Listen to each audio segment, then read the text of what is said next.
Go ahead and introduce Allison Moore as our guest speaker for tonight. She's an American Muslim. She's going to speak to how life has changed after 9/11. You know, often it's referred to as post 9/11 world. So she's going to speak to the American Muslim perspective on that. So if we could welcome Allison Moore.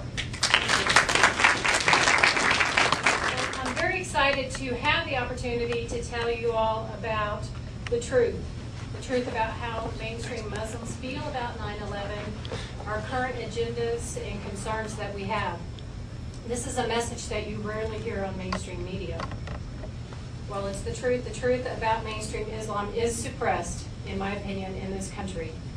Why this occurs, I'll touch on later in the presentation. But for now, I'd like to give you a little bit of background on myself, Muslims here in Tulsa, in the United States, and then we'll start with 9/11. Can you turn off the lights, please? Thank you. Okay, first of all, my father was in the military, and I was born on an Army base, and he served in the Vietnam War.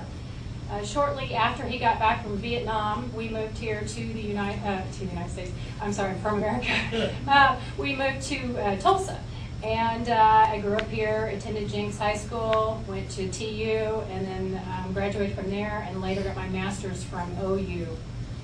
In 1990, I started studying Islam, and after reading the Quran with the intention of converting somebody to Christianity, I ended up converting to Islam. I've been a Muslim for 16 years here in the Tulsa area, and I'm active in interfaith and educational activities. Okay, the Islamic Society of Tulsa is the largest mosque here in town. There are basically around 5 other mosques in the Tulsa area. And believe it or not, there's 6,000 to 8,000 Muslims here in Tulsa, and I bet a lot of you all didn't know that, because not everybody dresses the way that I dress. A lot of people here in this room probably work with Muslims and they don't even know it. 30% of American Muslims have been here since the 1700s. They were brought over in the slave trade, and they have been here for over 300 years. Roughly 35% were born here in the United States. Currently, from the immigrants, around 30% of American Muslims are immigrants that started coming to this country in the 1960s. So we have been in the United States for a long time. Many of the immigrants that came to this country were professionals. They were doctors, they were the upper class, and engineers. And we also have people who are in the medical fields, lots of doctors here in Tulsa, educators and teachers in the public school systems, as well as business owners and babysitters and clerks and things like that. So we're all throughout society is the point I'm trying to make. In Tulsa, we actively contribute to the welfare of this community. A lot of people don't realize that, but we give to the United Way. We give to the Salvation Army. In fact, this year, we sponsored a dinner during the holidays at the Salvation Army. And we paid that night for all the homeless people or the people in need. And then, of course, the other organizations you see listed there, like DBIS and the Red Cross and things like that. So we're very much a part of mainstream American society is the point that I'm trying to make. Now, in the United States, the majority of Muslims are South Asian. They're not Arabs. A lot of people think that Islam is an Arab religion, or mostly an Arab. It is from Saudi Arabia, but the majority of Muslims in the world are not Arab.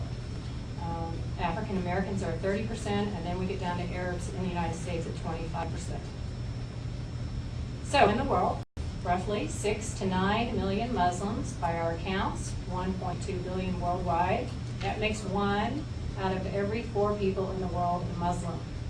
Basically, our goals are very similar to your goals. We want to worship and work, live with our families in peace, and enjoy the benefits that life has to offer. Okay, now let's take a look at September 11th. Something that a lot of people in this room do not know is that immediately after the planes hit the buildings, the Council of American Islamic Relations, which is the largest Islamic advocacy group in the United States, issued a statement. They were the first organization to issue a statement to over 25,000 media outlets, basically denouncing terrorist acts of any kind, regardless of who they come from. The other thing that happened, interestingly enough, in the days that followed, a worldwide condemnation of the acts by the sheikhs, who are like the priests, by the leaders, the kings of various countries, and the presidents all around the Islamic world denounce these acts. You can find them on a website and all their statements. There are thousands of them called theamericanmuslim.com. This was barely mentioned in mainstream media. In fact, I did not see anything mentioned at all until a few days later when President Bush went and stood on the steps of a mosque and said that American Muslims are against terrorism and do not support the activities that happen. Okay, what happened before September 11th? We basically had three concerns in the United States. This is the mainstream Islamic agenda. The right to be able to pray at work during a break, the right to wear a headscarf. A lot of times Muslim women would get jobs and maybe 3 or 4 years down the line they decide they want to start wearing the headscarf because they're just becoming a more religious individual. It's the same reason why Mary, Mother of Jesus, would wear the headscarf. It's just out of piety and modesty. And workplace discrimination.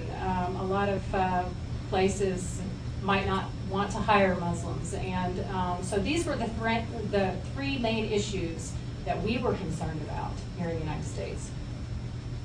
After September 11th, our social agenda changed.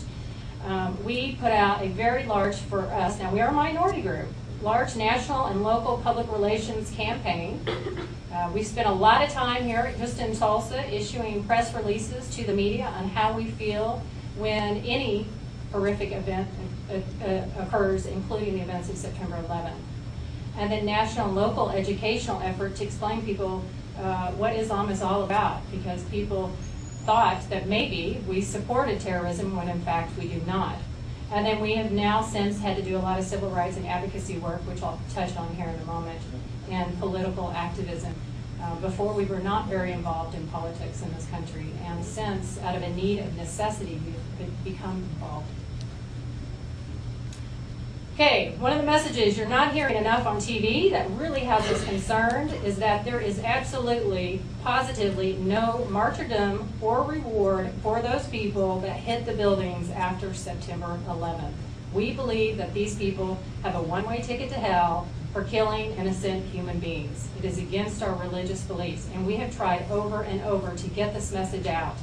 And you guys are not hearing it, and it's really disturbing us. And the trend of where this is leading also has us very concerned. Contrary to some circles of thought, our goal is not to Islamicize the world or force Sharia law or Islamic law upon the population or the populace. If I asked you before September 11th, if you thought that mainstream Muslims' goal was to do this, you would have said you had no idea, no clue. But now, because of the messages that we're getting from the media and that people are hearing over and over again, they're starting to believe this is true, and it's not the truth. We have been in this country for hundreds of years. We've peacefully coexisted with American citizens, and this is not part of our agenda. Okay, why are these statements not being aired? Well, the best to our knowledge is that we are a minority with little funding. We have little political power in this country.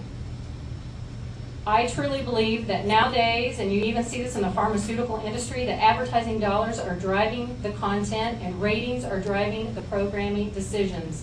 And let's face it, when Fox News and other television stations put on these sensationalized, fear-based stories about Muslims and the next attack that is imminent, everybody's glued to the TV. And when mainstream Muslims get up at the podium, as they did after September 11th and held their press releases, this doesn't draw the ratings.